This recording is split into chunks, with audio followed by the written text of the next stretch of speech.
I addressed my cancer 100% natural, no surgery, no chemo, no radiation. And I at this point, I believe there is a point in time, like there's a place for standard of care and we all have our own journeys. But the idea that I got to choose what I wanted and I got to understand and be engaged and take responsibility in the process was so empowering that I actually went back to school and became a practitioner. Welcome to the Inspired Living with Autoimmunity podcast, the podcast for high achievers who want to stay sharp, focused, and full of energy despite their diagnosis. With your host, National Board Certified Functional Medicine Health Coach, Julie Michelson, where Julie helps you take your power back from autoimmunity.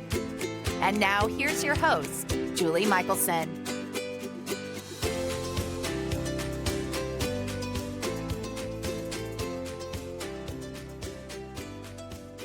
Welcome back to the Inspired Living with Autoimmunity podcast. I'm your host, Julie Houghton, and today we're joined by Katrina Foe. Katrina became a functional practitioner after getting her own breast cancer into remission 100% naturally. She's board certified in holistic nutrition and has been in the health field since she opened her Pilates studio at the age of 24. She also homeschooled her 7 children while writing her international bestseller, Nutritional Pilates. Katrina currently focuses on helping women with cancer discover why they have cancer so that they can learn how to live without fear.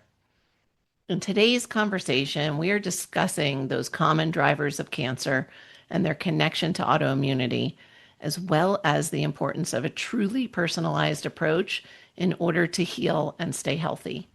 Katrina, welcome to the podcast. Oh, thanks for having me. I am so in love with what you're doing and how you're doing it. And so I really want listeners to hear a bit of your journey. Because as I was saying before we hit record, it's just so important for people to understand this connection to chronic inflammation, but also our bodies are our bodies and we have power. And so I want to, and your journey is really, I mean, that's what you do is you empower people to make their individualized treatment choices. Yes. And so tell us, like, what got you into this functional space? Oh yeah, absolutely. Let's see, 2015, I was nursing my son. He was about a year old and I had a mastitis. And as it cleared up, I realized that the golf ball sized lump that was in my breast did not go away. And I didn't really think much about it because I was young, I was healthy, I, was nursing, Right. these changes to the breast. And it was, when I found out that it was actually cancer, I was just shocked. I was like, no, that couldn't happen to me. That's not right. It's not possible with all the stuff we're doing because we had already cleaned out like all the stuff you probably talk to your people about in terms of like toxins. We were eating from scratch to like grinding your own grains and things. And we had done gaps for 2 years. We moved to a different state to raise our own meat animals, like all the stuff. And so I kind of dug in and was like, I am clearly missing something. I put everything back on the table that I thought I knew. And I actually went down to Mexico. I went to a cancer clinic down there and had a lot of questions because a lot of the stuff they were doing didn't really resonate with what I had learned about nutrition at that point. And after the 3rd day, the director sat me down and was like, my staff says that you've been asking a lot of questions and I think you just need to trust in the process. And I had expected more from alternative medicine. If I was stepping outside the system, I thought they would want to hear me and listen to me and work with me. Yes, exactly.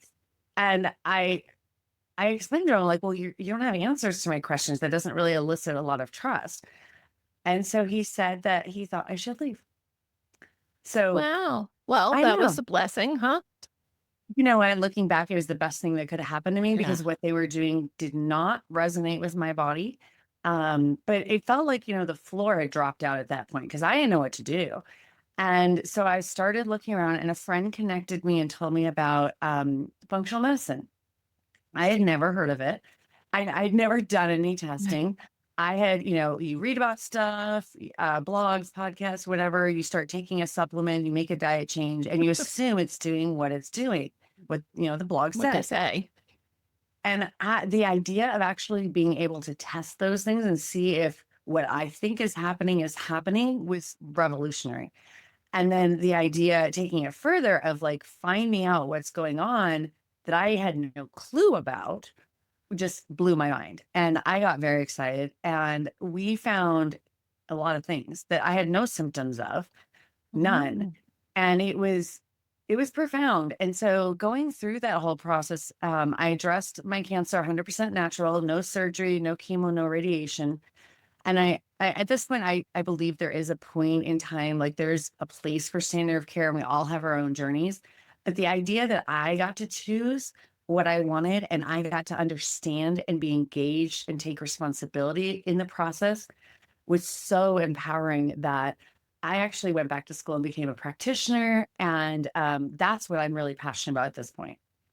Which is amazing. And the first thing I want to highlight, because I've heard you talk about it, is you said it, but I just want to underscore, you're all about individualized treatment and root cause medicine, right? Because Yes. what people don't understand, so I just want to make sure listeners are clear, we're not saying don't listen to your oncologist.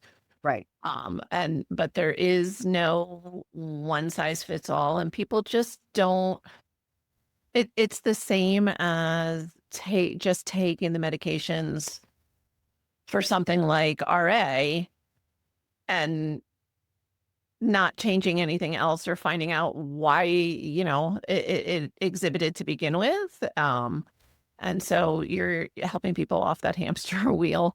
And sometimes the blending of like, okay, I always think if we don't figure out why, then it's going to happen again or show up differently. It's going to continue, right? It could be from a cancer diagnosis to an autoimmune diagnosis, or Yeah. vice versa. Yeah. Yeah. And that is like the biggest obstacle I find with clients, because whether we're talking about standard of care or, alternative treatments, integrative, however you want to look at it, Right. people want a one size fits all magic bullet. And I mean, I'll just put it out there, like, you're never going to find it. There It's isn't not one. possible, because we know that cancer, much like, every other issue with the body, it's multifactorial. Right. And it's very, very bio-individual. So it's specific to the person. You may have these issues and someone else has different ones, but you may present with the same symptom, Right. which I call a tumor. I mean, a tumor didn't just happen. And I would go further, like the inflammation. A lot of times inflammation, we talk about that a lot. It's a symptom, it's a presentation. And we want to get to that root of, why is there inflammation? Why is there a tumor?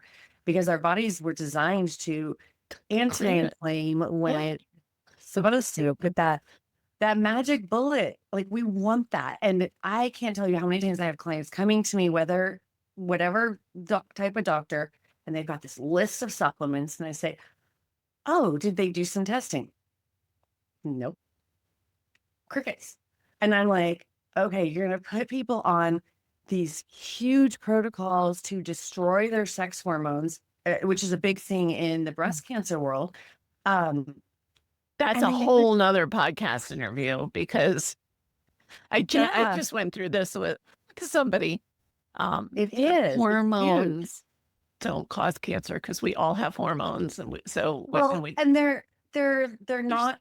I've never yet had a client. I only work with cancer clients that has had an oncologist test their sex hormones. wow. Like, that blows my mind. Even saying it right now after doing this for a while, like, Right. that is crazy. I mean, they're testing, and clients get very confused. They're testing the tumor to see the sex hormone receptors and the HER2 positive, triple negative, all that stuff. That is not the same thing. And they're not testing the endocrine disruptors. They're not testing, the beta-glucuronidase and things in the gut. They're not looking at all the factors that disrupt it. And so, Right. But we they're wanna really also, get to be fair, still not everybody. None of what we're saying is across the board But when you're talking standard of care, they're also giving sugar and juice and whatever as Oh, people yeah. are in for chemo. So like there's still a lot of work to do. There is. And to be fair to oncologists, I mean, no one can be trained in everything.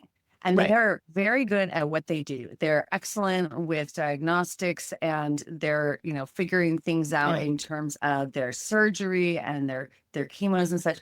But they are not trained in nutrition. We Right. shouldn't expect them to give nutritional advice. They're not trained in functional medicine. We shouldn't expect that. And that disconnect where people assume the doctors know everything is kind of confusing in and of itself. But the diet piece blows my mind when I hear my clients telling I me, want to touch on that because yeah, I listeners know I'm married to a physician.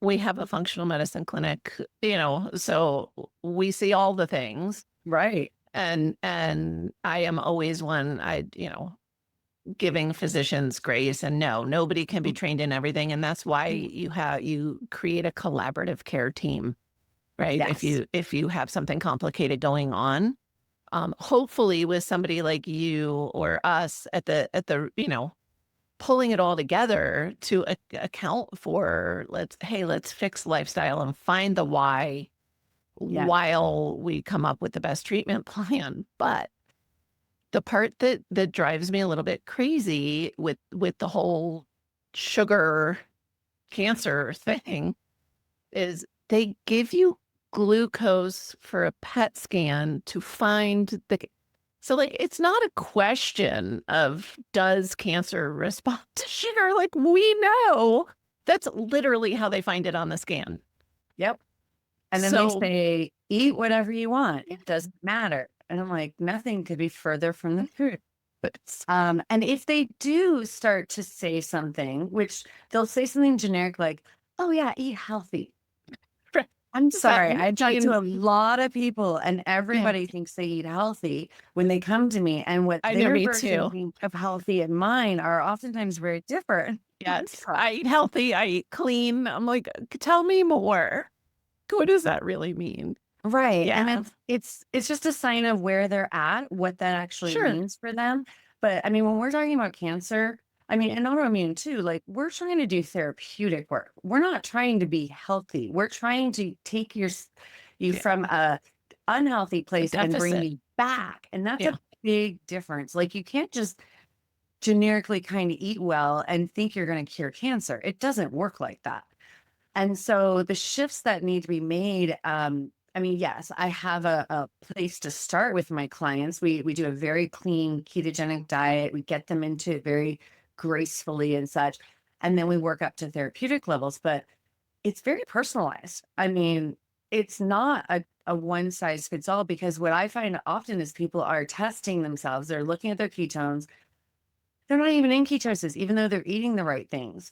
And so there's other factors like, oh, hey, I just had a blow up argument with my daughter and my cortisol went up and hey, that raised my blood sugar and now I'm out of ketosis, but I didn't eat anything wrong, but we want to look at the whole person and give people ways of really checking in and dialing it in for them specifically.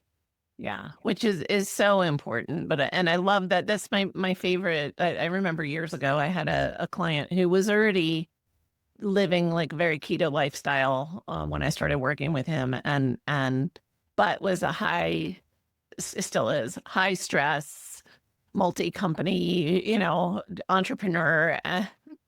It was so eye-opening. It's one of my favorite things when people wear a CGM or whether you're checking ketones and glucose, however you're tracking because you can hear it. You can hear people say it all the time, but to see your blood sugar jump up with stress is because I think sometimes people get like deaf to, like, I know, stress management is important, right? Like, but getting to see the value, like just the proof, that feedback sometimes is really amazing. And it is. And I feel like people need that objective data because if it's just me telling them, I feel like it sets up for like a defensiveness because I mean, this was me. When I had cancer, I was super defensive about the sugar stuff. I had done GAPS for the 2 years prior. And for anyone that's familiar with it, it's a pretty low carb diet, but it wasn't dialing it in enough to turn around my insulin resistance that I didn't know I had. And so Right. I was perfectly able to maintain insulin resistance with butternut squash and honey and fruit and these things that are Yeah. good foods, Right. but not for me at that stage. And this is where seeing the numbers, you can be like, oh, there is an Mhm. issue because the numbers don't lie. And it's not like you're a bad person if you have issues going on. What I discovered for me is that genetically, like insulin regulation, not my strong point. And so I know what I need to do now, and I know what numbers to watch, because it feels kind of good to have lots of extra sugar running around in your blood. It doesn't feel bad with Temporarily, hypoglycemia. Yeah. Yeah. um, But I mean, when it's just kind of when like it always a little constant. high. Yeah. Yeah. Yeah. No, it's so true. So I want to, sometimes I jump in because I get so excited. Um, I know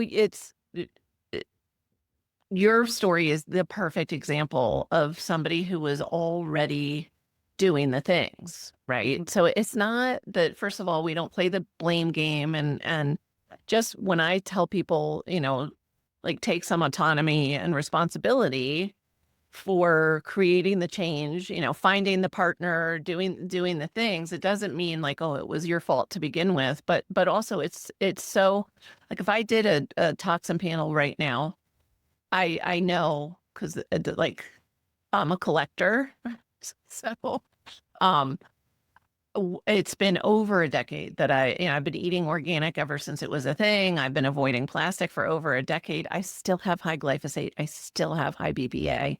My Mhm. mercury's down. My mycotoxins are down. My lead is, it's all improving. But you would be shocked at what I've been doing over the past decade. So it is so important for people to understand that even those of us that have made the choices beyond what the average population has made still need to figure out what those drivers are Yeah. to prevent. I say all the time, because people will say, well, do you say you don't have RA anymore? Do you say you're in remission? Do you say you never probably had it? Well, and I'm like, well, I don't say any things. But what I will say is, if I went back to the lifestyle I was living, which was from the outside looking in a clean, healthy lifestyle, I would be symptomatic again and diagnosable with RA. Like, I have no question, because I know what I need to do to stay Right. out of that chronic inflammation. And that's why, because I've had a few people say, well, why do you talk about cancer on the book? Well, it's just a different, like you said, a different symptom, right? The tumor, the joint sweat, like whatever, it's all, we're looking at the same drivers. Yeah. Yeah. And autoimmune is a huge driver of cancer. The Well, immune and cancer system. is technically an autoimmune. I mean, like, you can't I love the separate way the you put two. that. Yes. Yes. Yeah. I mean, it's just a matter of the immune system's not doing what it should. Yeah. And we can see this in a lot of other things that are driving it. But when there's autoimmune, like for me working with cancer clients, if I see someone come in and they've got, crazy thyroid antibodies, just as an And they example, probably never knew, right? Until right? you did testing with them. Exactly. And we've got to calm things down in order to allow the body to deal with that tumor. So it's like having a war on every front. You've got to like calm some things, shut some things down so that you can deal with the issue in the battle at hand. And I don't like maybe the war analogy, but I think when there's lots of things I going know. on, you It's gotta just, it's such a choose when good to one know. though to like visualize. I use, like, troops with it, like tired Yeah, troops, confused they're not very accurate anymore, or like all the things. right. It's not a great analogy, and I'm sure in your work you do the same kind of, because we do tend to, when we're fighting something chronic or something scary or both, you know, people I hear all the time, and I went through it, like, oh, my body is like, my body is my enemy kind of thing. Like it's working against me. Yeah. And no, we need to integrate back in. And like, no, it's just been trying to tell you something for a long time that you didn't hear or didn't Yeah. understand. Yes, yes. And so for me, that was 1,000% the case. I just didn't know the tools to even start. I knew there was issues. For me, a lot of it had to do with emotional trauma and such, and dealing with all the other, especially like the metabolic issues and such, helped me deal with the emotional trauma. And this whole process of functional medicine allowed me to peel stuff away and be able to deal with it, where I didn't even know where to start. I kind of knew there was an issue. I didn't know what a big deal it was. I didn't know how much this was driving, disease in my body. And I just had no tools. Yeah. Yeah. Well, and I love the peel away. I always, and I'm like, it's not a really beautiful analogy, but I really do that we are like onions. Yes. So starting with the emotional trauma probably wasn't I where you needed It to start wasn't anyway. You accessible. weren't ready there, you know? So I love that you said that, and that is it's always on. Like, are you done, like, with your healing journey? No. And we're still here talking, so no, Well, you know? and that's because like life is dynamic. You're going to get hit by new things. You're going to have new epiphanies of things that you didn't know that you need to deal with. There's going to be new tests that come out that show us more Yeah. toxins or, Yeah. whatever it is. And it just is completely always evolving, which can be overwhelming. But when you understand your body at a much deeper level, it gets less overwhelming and it's more, oh, I have tools to deal with that. It's not, I've Yeah. lost it. I don't know what to do. Wasn't even planning on going here, but I've heard you talking in the past about, and because again, it's whether we're talking about cancer or autoimmune or both, right? Because we know that if you're not handling the driver of the autoimmunity, you may end up with cancer and vice versa. Like it 100%. is immune system gone awry. Um, and I think it's similar really with both pathways still, unfortunately, in traditional Western medicine of this, but most especially with cancer, that this not taking a beat when we get a diagnosis, which is, I mean, I can still feel in my body how I felt when I was diagnosed with RA, as a young single mom with 3 little ones, like it's overwhelm and you're in shock, right? And so I feel like I still hear all the time rheumatologists, and again, I'm not saying they're intentionally using what I would call scare tactics or bullying or but typically it's like, you have to do XYZ, which is typically also unfortunately take these medications, right? It's not clean up your diet, sleep well, manage your stress, detox. Yeah. Um and with cancer you have that extra, Oh my goodness. like, Yeah. this is time sensitive. It feels so urgent. Yeah. And so I want to talk a little bit about that from your perspective Yeah. of or maybe even if you have any advice or tools for people to, how do you take that step back when you have, like you said, the expert, the doctor saying, like, no, we Mhm. need to get this scheduled right now. Yeah. And what I hear from clients a lot, prospective clients, new clients, things, there's insane amount of pressure. I am so just disgusted and appalled by what I hear. Now, this is not me talking to the oncologist, so there could be some filters there. I want to give Right. oncologists grace. This is not all of them, Also, but that the shock piece, like, we don't process well when we've been like dealt a blow, right? And so, you need a second. You need to be able to like process it. But the standard is to get them set up for whatever it is, like in the office right then. It's they're not encouraging that. Now, I kind of get at this point why they're doing what they're doing. Because you do want to take a second. yeah. What do I want? What feels right? What feels good for me? What are my What options? are the options? And oncologists are presenting it as there is no other option. And that's where Right. I have some objections. On the other hand, I see people go the other way where they'll come to me after like two or yeah, they're totally doing that. They're ostrich head in the sand, and it's been like 2 or 3 years. They have like really inflammatory, aggressive cancer. And I'm like, what are you doing? Yeah. Like, you have to do something. And I want to motivate them. But again, it's that pressure type time. Like, but what I have a hard time with, I had somebody I talked to about a week ago, and she said that her oncologist, she had been mentioning that she had some concerns. She was thinking about doing some natural stuff. And he turned to her and said, if you do natural stuff, you're going to die in 3 months. And first of all, it's a little harsh, but Wow. if you back up and think about it, like, he has no grounds to base that on. It's not possible to have any research that would give him that information. No. He's making things up as a pressure scare tactic. Now, I'm not saying all oncologists do this. No. A lot of them are very well meaning, and they're motivating people that are, maybe trying to get out of doing anything and risking Right. their life. But at the same time, like, the lying is not okay with me. No. That's awful. Really, Right? yeah.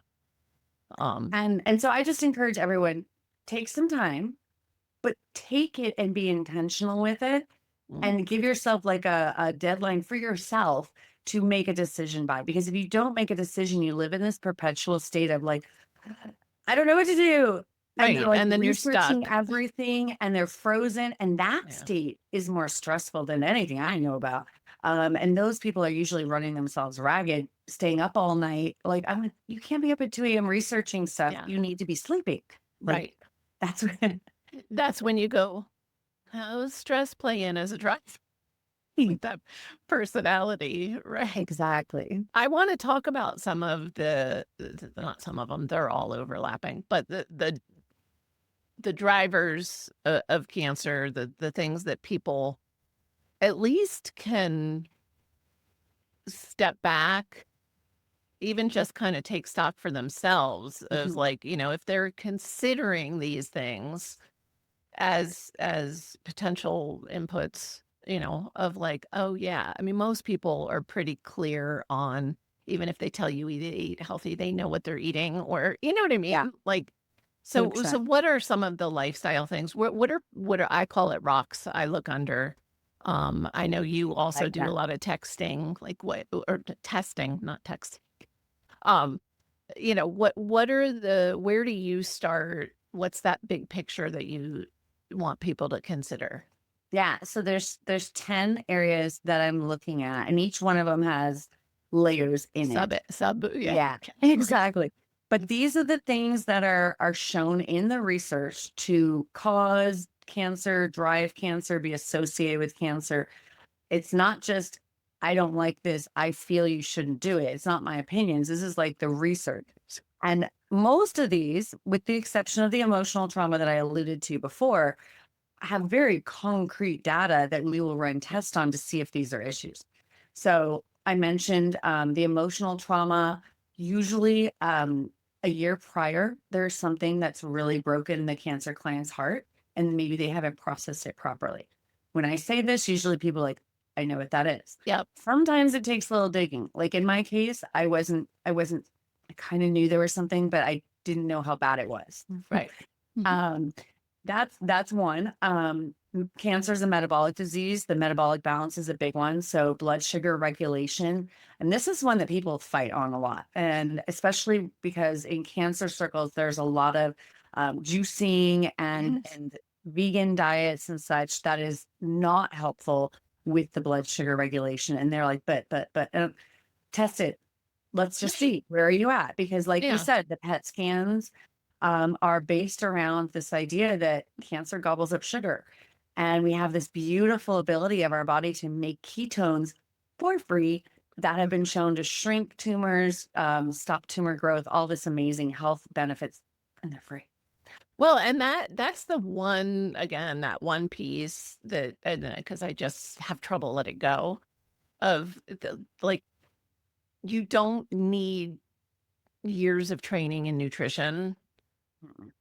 as an oncologist to just at least like Right? that one thing. I'm not saying that's going to heal everybody's cancer, but I sure have seen it either slow things down, turn things around, reverse markers. Like, It's a big piece. And I see a lot of people that are trying to do it with just diet. And I don't think for the most part, this is going to be the only thing, just because there's so many other things now, right. and especially our environment, just so many toxins Yeah. that can kind of Well, you're block. the perfect example. You were already, oh my gosh, I don't think I've ever met anybody that said I was grinding my own grains, right? Like, Oh so yeah. if we're, Before almond flour was like at Costco, yeah, we used to soak the almonds, dehydrate them, and then grind them by hand. Like wow. this is how we would make muffins. I mean, it's insane. Well, But I mean, it's amazing, but it is also the perfect example of we are complex, integrated beings. mhm, One thing didn't get people to where they are, and one thing isn't going to get you to wellness, typically. Like I have yet to see, it's just the hierarchy of what is, again, back to that bio individuality, right? What is yeah. your, like, where do we need to start with you?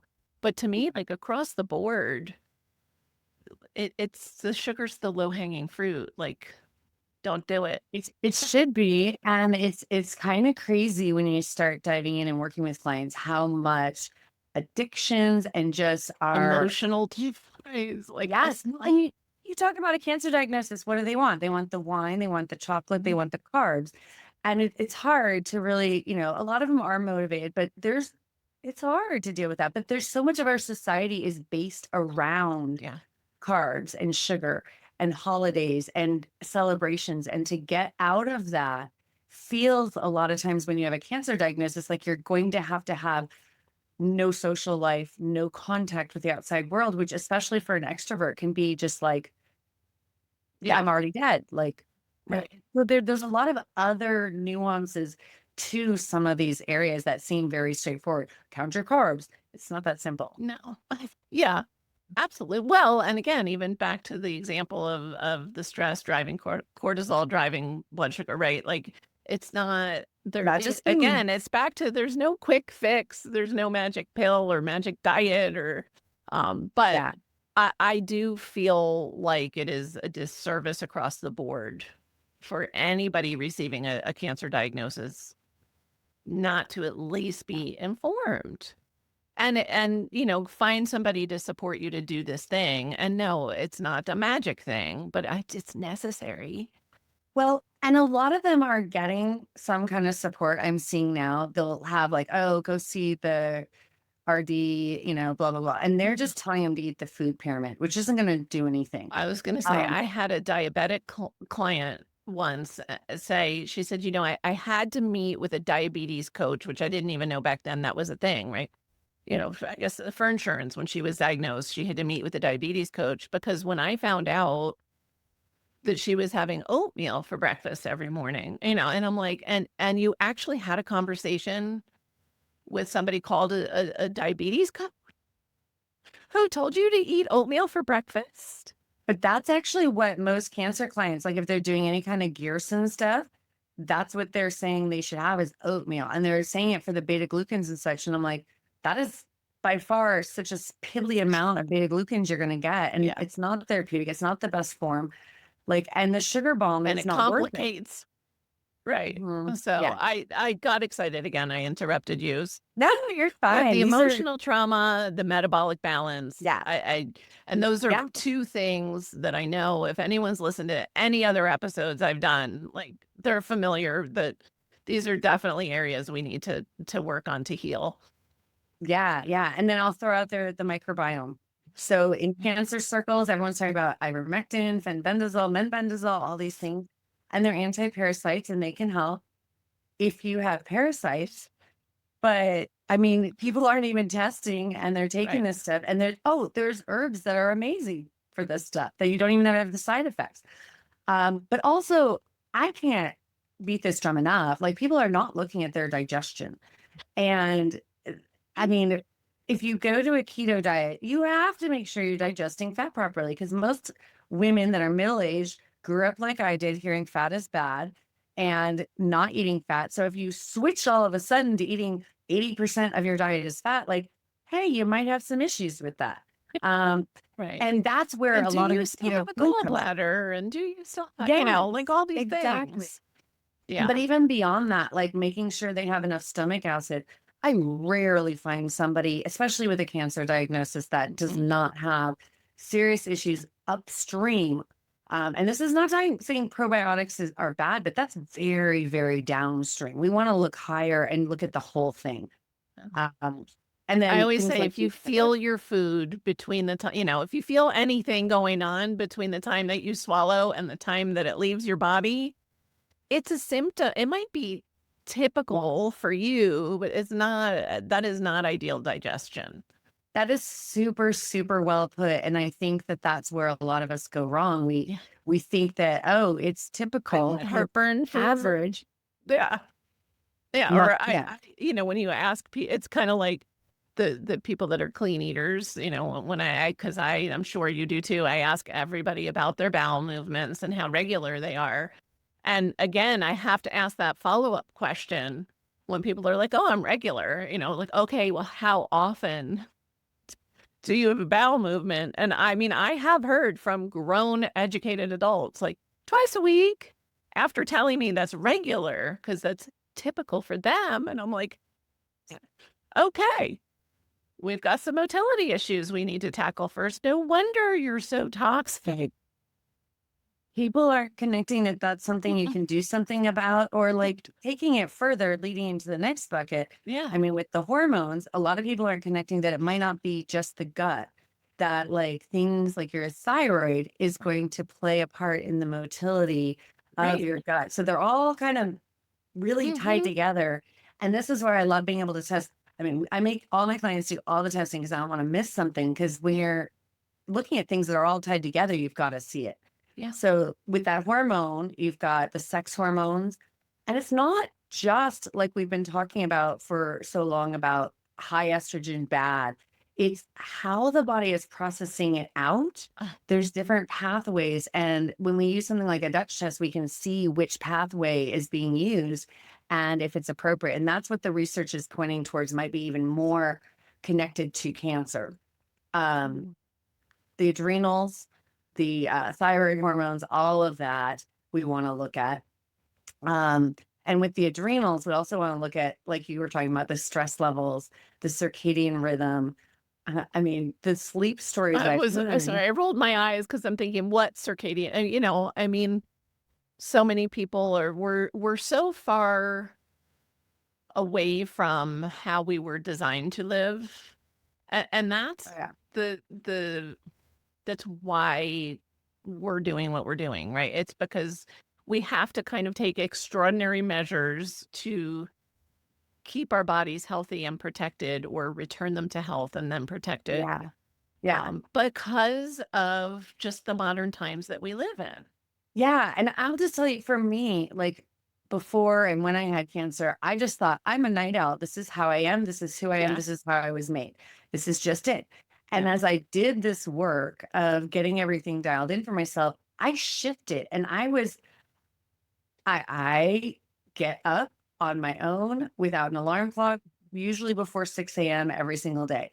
And it's the craziest thing. My body, if I change time zones, usually will stay on the right time to wake up. And I usually will still set an alarm clock because I'm Just have a meeting or something to go to. But it's fascinating. Like, I love it, and it feels so much better. But I didn't think that it was even possible. I just thought that's who I was, because the way we talk about things, oh, are you like this? Are you like that? Well, they're symptoms. They're not who you are necessarily.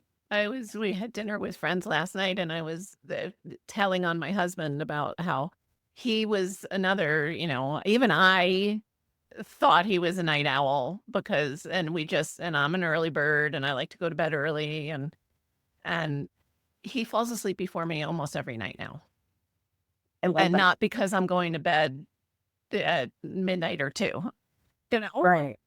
And it was just, it's like, wow. I thought it was going to take time and we'd maybe meet in the middle. And it was like, no, like given the Six. opportunity, his body was, but it's not like he was fighting sleep for all those years. Like you said, Mhm. like it felt like, okay, this is what works for me.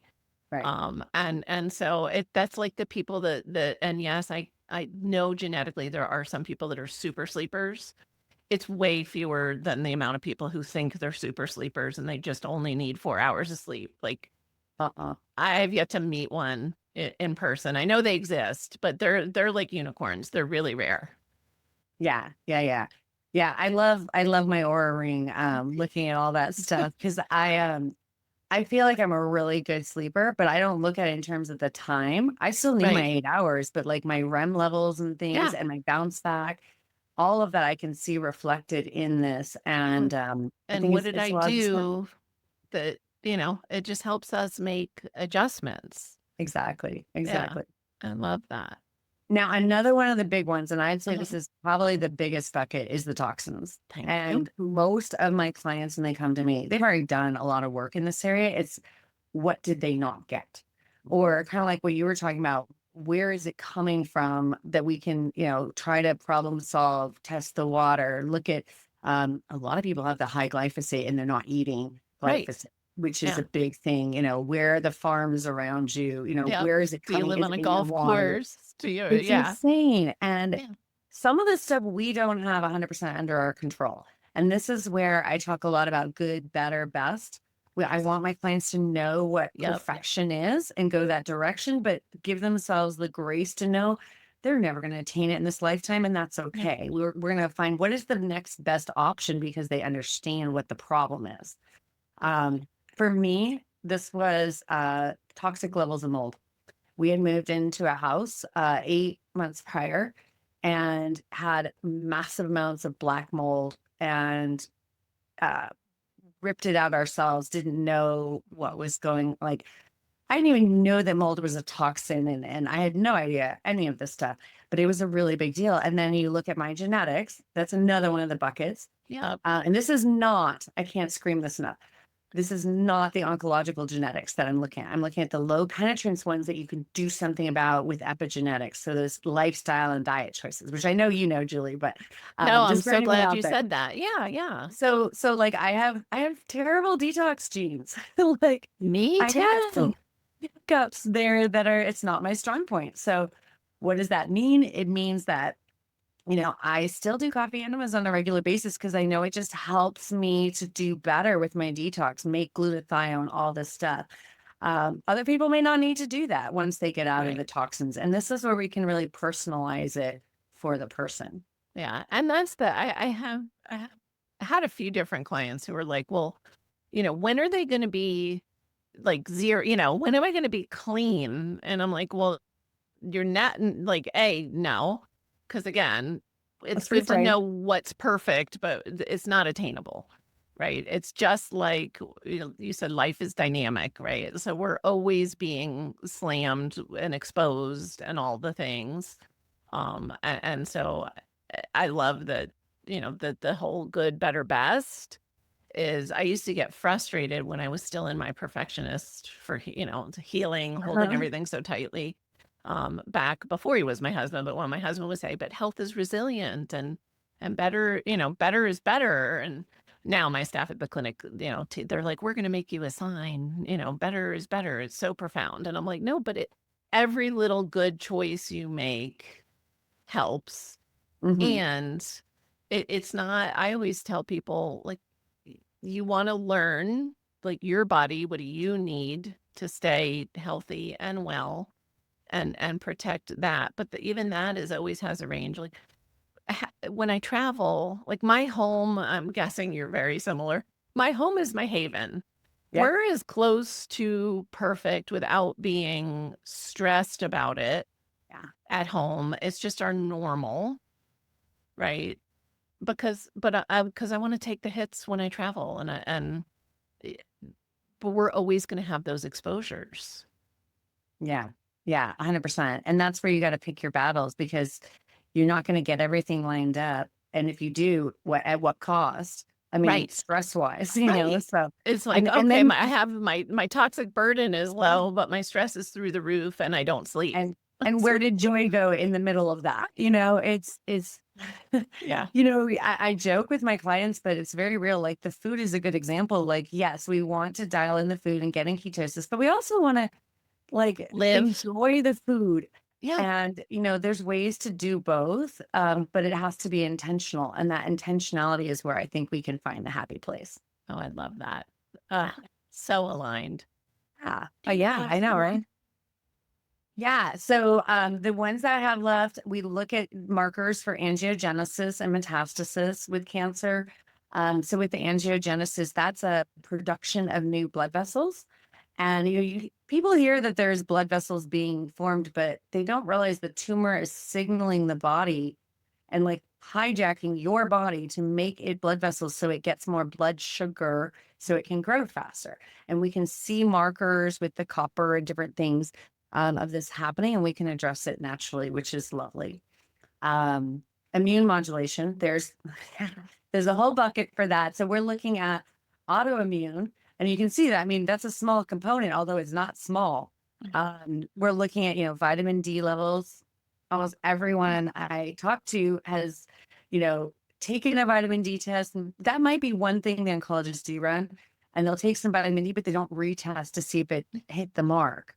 And yeah, it's funny, but I mean, for It's me, not. I mean, it I took me found out, years to yeah, get my vitamin D, yes, where it needed to me be. And too. so you can't just assume because you're supplementing or because, you're outside all the time or like all Right. of those things. I think we've made a little vitamin D progress since 2020 because at least primary care physicians aren't afraid of vitamin D anymore. But I have people ask, well, how much should I take? And I'm like, let me see your labs. This is a moving target. And it's fat soluble. Like, no, you Yeah. need to know. But I am imagining you see very similar to me. Whereas if Oh, somebody yeah. wasn't supplementing already, they're coming in with vitamin D. Like I get a physical pain reaction when I see, vitamin D is 14 or 22. And I'm like, oh, because Yeah. I know how I felt when mine was that low. You Well, know, right. And it's tricky because, and this is again where the genetics ties in yeah, with it, because we will look at this and like for me, I have a lot of hiccups in my genetics where fat soluble vitamin production is concerned. So like for me, I'd been taking vitamin D forever. I hadn't ever tested yeah, it and I did nothing. It took me 5 brands at very high doses to get it to move at all. no. And then it popped up to toxic and I was like at 125 and I'm like, um, but you know, that's where I Although go, they've moved that mark now, 125 is right. not scary anymore, but it Which is was. good, but it's then it goes back to what you're talking about, dialing in. Okay, so what do I take from here? Because I'm not going to take the same amount. And oh, now it's summer. I'm going to adjust this dosage. It's Right. dynamic. Yes. And for me, one of the big things, and this ties into the metabolic thing, is you know, a lot of things with cancer, they're saying carrot juice, carrot juice, carrot juice. There's vitamin A in it. It's so good for you. It's like condensed vitamins and nutrients. I'm like, there's no vitamin A in carrots. And people are like, what are you talking about? I'm like, no, there's beta carotene, which is the precursor. Right. And 30% of the population are like me Yeah. and can't make that conversion. So I Right. could have drinking like carrot juice and exploded my blood sugar, lost the fiber for my microbiome, you know, and it would done nothing for me. It's I'm like I shouldn't be, but I'm in shock because I can't believe they're still like that's still a Oh yeah. thing. I lost a friend years and years and years. I mean, over a decade, way over a decade ago, Mhm. actually. And she was battling cancer, and I mean, her skin was orange. Yeah, Like, it happens. yeah, And the thing is, but of but cancer that was a plants, long time ago. I would like to oh, think it's we've still a made some thing. progress. No, and that's what when people think of cancer treatment alternative, they think of juicing first off. No. Fasting, juicing, IV vitamin C, and all of these things can, well, I don't know. I wouldn't agree with the juicing, but the IV vitamin C can be good, but it's a double-edged sword. And there's certain metabolic states that people can get in that it can actually drive cancer because it's so oxidative. which is why it works at an earlier stage and different Right. markers. But it's just there's so many different layers to it, and it can't be. This is where I see the big disconnect, where alternative medicine gets such a bad rap for not being effective and not being consistent. I mean, granted, we are moving like 30 different levers at one time, but when we're not doing the testing, we can't see what's going on and where these inconsistencies are. And you get people that are doing treatments and protocols that are completely inappropriate and not effective and not strategic. And then they're like, oh, yeah, see, it doesn't work.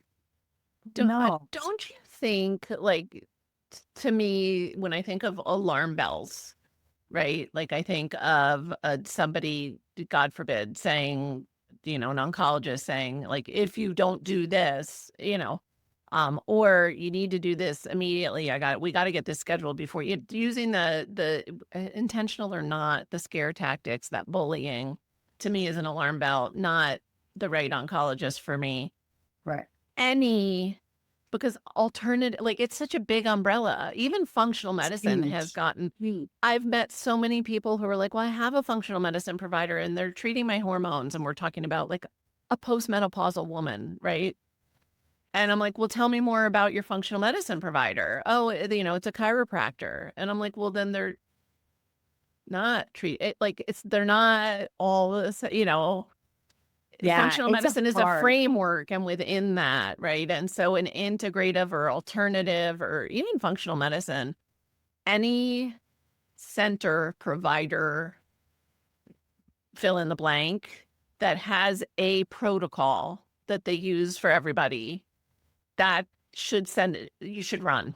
Absolutely, 100%. And I think it's really confusing. Julie, you've probably seen this too, where like, as a client coming in to understand what the difference is with a functional medicine practitioner, it's very confusing because you have to have a base training in something like chiropractic, an MD, a nurse, a nutritionist, whatever. And then you layer that onto it. And Right. so they're not just functional medicine, they have Right. some bias they've already been trained in. Yeah. And then to layer it on even more confusing, like people will call themselves a functional medicine practitioner. And, they've gone to a weekend workshop that's sponsored by a My biggest supplement or pet peeve. testing company. Right. That's not the same as people going through 2 years of functional medicine training, Right. but it's called the same thing. And there's no way But to even, delineate. I think there are, unfortunately, places where people are doing extensive testing. It might not be necessarily appropriately targeted like what you're doing, but still can have people spend all this money. There's lots of functional medicine tests out there, right? A ton.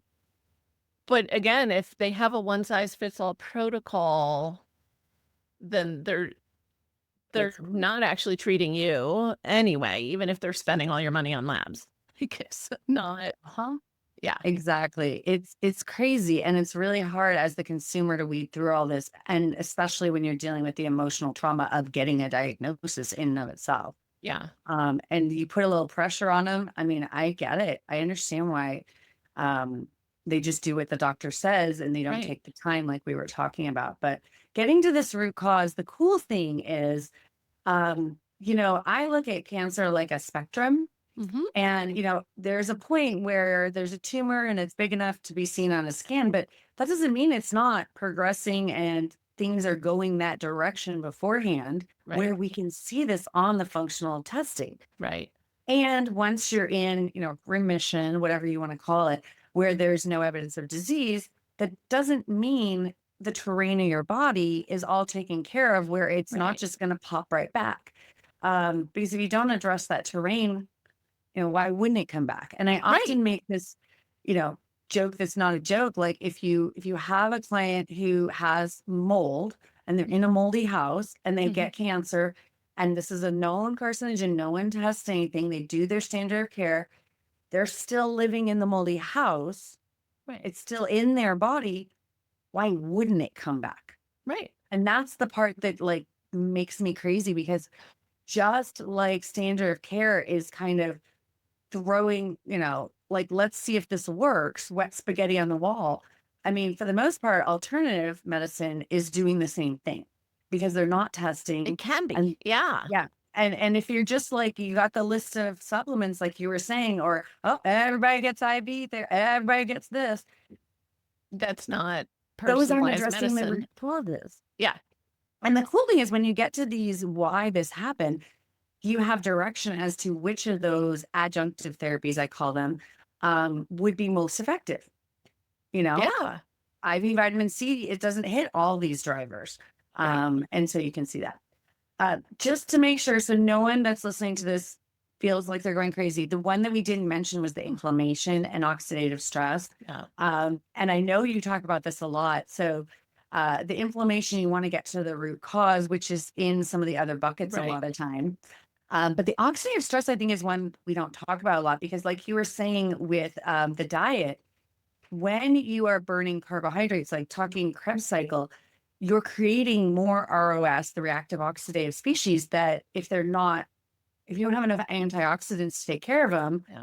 they become oxidative stress. And that's the biggest form of it. People are always, oh, I'm exposed to this oxidative stress. It's like, No, we're you're making. creating it. Yeah. And I mean, when you do something like a keto diet, just from the diet, which is Right. so exciting to me. It's just one of those things that is not talked about. And it seems like super connected, like obvious once you hear it. Right. You can't you just can't go back. Right. But I do love that. It's not always these external inputs, if you will. Like our bodies Do stuff. do stuff. They Make it. create, that it is part of which goes back to pathways and understanding the genetics and not in well, I have this gene, so I'm doomed. Not, Yeah. It's so, what do I need to do to support my body to do its job better? Yeah. And our bodies are working with us. I think a lot of times with cancer and probably with autoimmune as well, like people feel like their body has turned on them and it's against them. And I feel like when you really get a perspective of what's going on, it's your body helping you. And it's giving you that wake up call. It's giving you information with symptoms and, we can see on the testing and such. And it doesn't have to be this super scary thing. It can be a place of empowerment. I mean, I'll just give you an example. So for me, I'm to the place where I should be getting some perimenopause directional symptoms, things, and I haven't seen any yet. Okay. I She's got some ready. breast. Yeah. I'm like expecting it. I'm 49. It should be coming, right? I had some breast tenderness, like, I don't know, 6 months ago. And I'm like, oh, is this the estrogen dominance that was a big part of my cancer? Mhm. Or is this the baton being passed from my ovaries to my adrenals of who makes the estrogen? And it's just kind of glitchy. So I understood that from knowing my body. And then I knew what tests to run. I looked at my Dutch. My hormones looked spectacular, which I was really excited to see because there's issues in my family with that. And so I didn't have to wait till it got to where not just one thing was off and I was estrogen dominant. And then there's like 7 or 8 more Right. to where The tumor cascade. forms Right. and wait for it to then get big enough to show up on a scan. I can see all this way earlier when there's not even a thing. And to me, that makes me feel empowered. And I get excited of like, I don't have to worry. I don't have to be scared. I get people Right. asking me all the time, like, when was your last scan? And I'm like, does it matter? Like, I'm looking at all this other stuff that's way better information. Right. Yeah. And that's a personal, we could do a whole nother episode. My last scan was within the year and I'm totally fine. It's awesome. It's funny because people get confused about that because of what they've been programmed to think is the way to look at it. And it's just a different paradigm, a different way of looking. To like, again, this instead of reactive medicine, right? Which is the same, like for me in our world was so common to simplify it is, well, people think like they had a thyroid test because they've been following TSH, right? And they're not treating it until they're waiting for the problem, like you're waiting for the tumor, right? And so it's very similar. It's all about like, what are we setting you up for? And like you said, now you know your body, you're in harmony with your body, you're working together with your body. And so when your body's giving you some information, you're like, oh, let's find out what that means. And it doesn't have to be scary. It could Exactly. be, but it doesn't. You're empowered to be like, nope, let's find out what's going on here and prevent the problem. Exactly. Yeah. Exactly. The subclinical. I love it. It's we could do a whole nother thing just on estrogen dominant. Who Oh, it's so I- controversial, so interesting with all the estrogen stuff. And so like for me, this is interesting. My genetics, I have a very fast COMT. So I blow through my sex hormones and my neurotransmitters very fast, which is really interesting. And that actually helped me with my cancer journey because I was estrogen dominant, but I was blowing through it. And it's most cancer clients are slow, so they backlog Right. it a lot. Right. And so knowing this, I know that like I don't have it right now. I usually would hold it up, but I usually have a very large matcha every day because that slows my COMT down. Gotcha. But like with my Right. clients that have a slow COMT, You're not that would gonna do make it that. worse. Right. And this Right. is where food as medicine, like it has to be bio-individual of what's This is going to why help you with juice your is not the state. answer. Exactly. Yeah, and matcha is not the answer for everybody. No. You know, Even though it's yummy. exactly. Right. But it's that we can make the choices and it doesn't mean back to the whole like better best, right? It doesn't mean that someone else, with a slow COMT might like it doesn't mean they can never, ever, ever have a matcha. Exactly. Right. Like it's just knowing the impact of the food. Yeah, but they don't want to be the person that consumes copious amounts daily. Right. And like I see people doing, and I'm like, Yeah. no. Yeah, Amazing. strategic. When you have knowledge, you can really be strategic. Yeah. It's so empowering. Well, you gave us so much amazing information. And again, for listeners, this all applies to not only cancer, autoimmune, any chronic condition is coming from chronic inflammation. And so all of these points that Katrina is giving us, like these areas to look at. And again, not you mentioned the word grace earlier. It's like we don't do this stuff all at once. It's not like here's your list, go home and get perfect.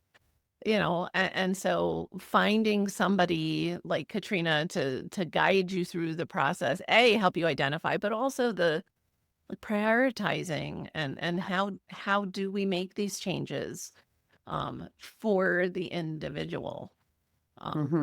We're at the point in the conversation where listeners are leaning in because they know I'm going to ask you. I usually ask you for one thing that listeners can do starting today to improve their health. But what is one thing people can do to just across the board be reducing their cancer risk?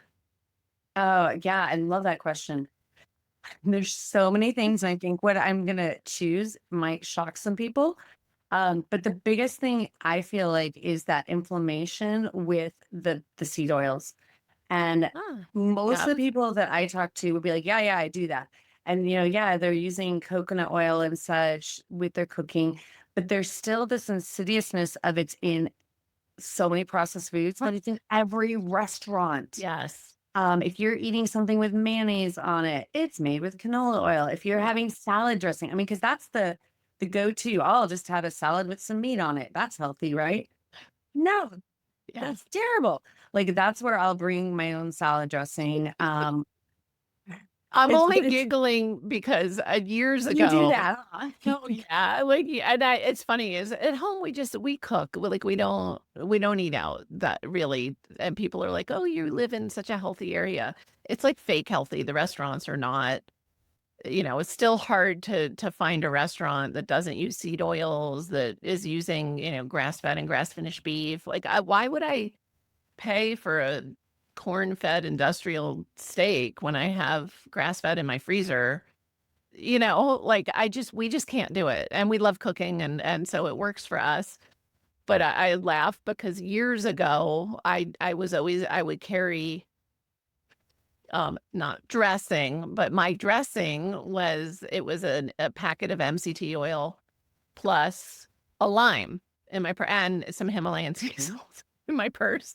That's And like, interesting. and finally my kids they're all adults, but they were like, Mom, you don't need to carry the lime. Like anywhere you're going to eat either is going to have a lime or, a lemon. If they Kids are doing it. I mean, they may not.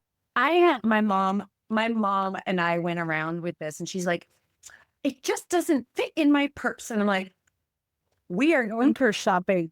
And so we're there in the store and the racks of purses, we're looking at things. And she's like, Katrina. And she called it out loud because I'm kind of across the thing. She's like, look, I think this would be a great salad dressing purse.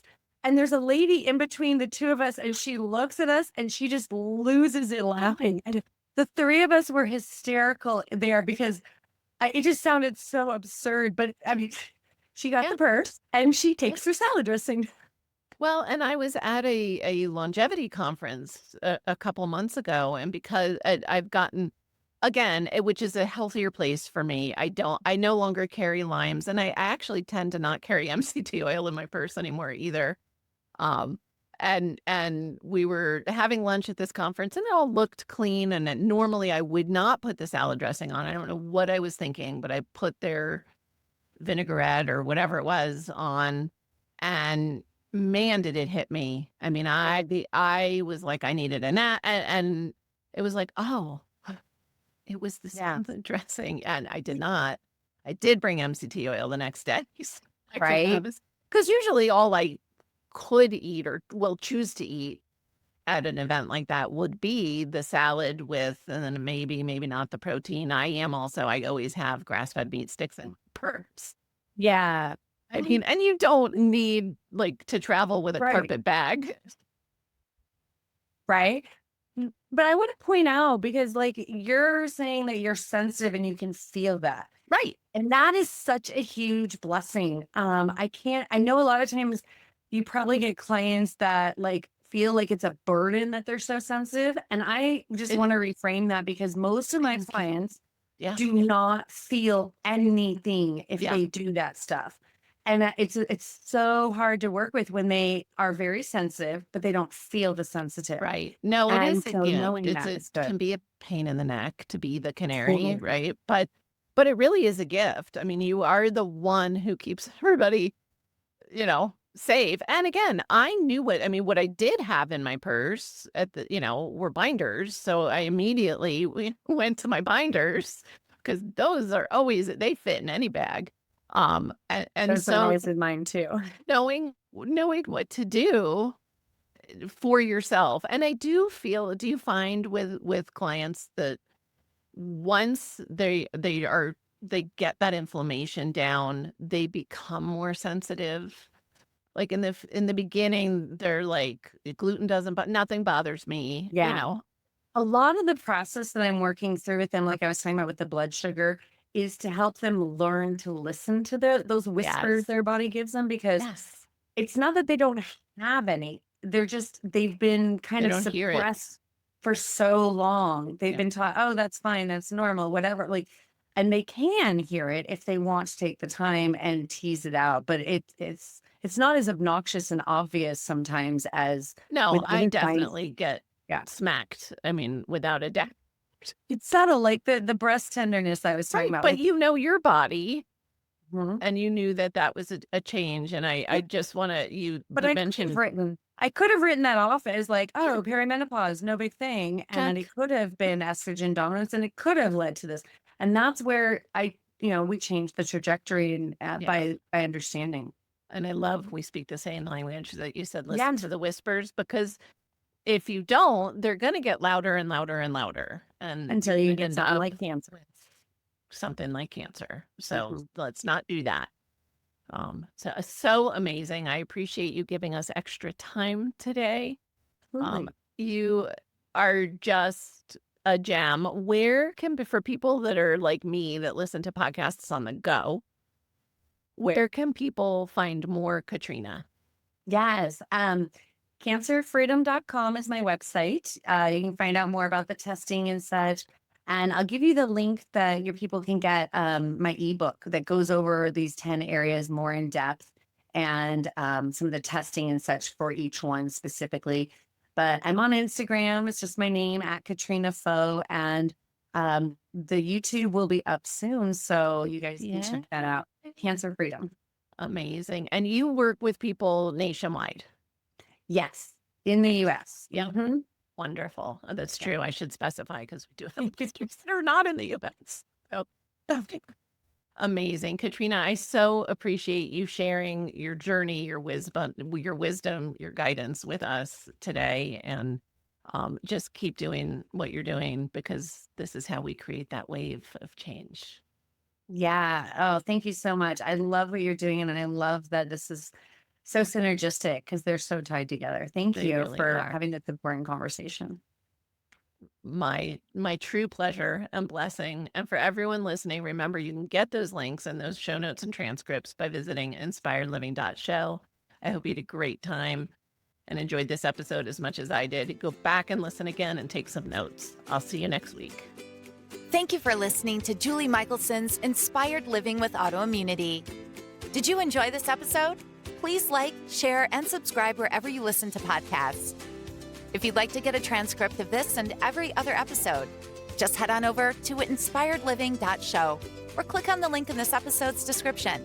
There, you can also find everything we discussed in this episode, including links and information about our guest. You can even send in your questions to be answered by Julie in a future episode.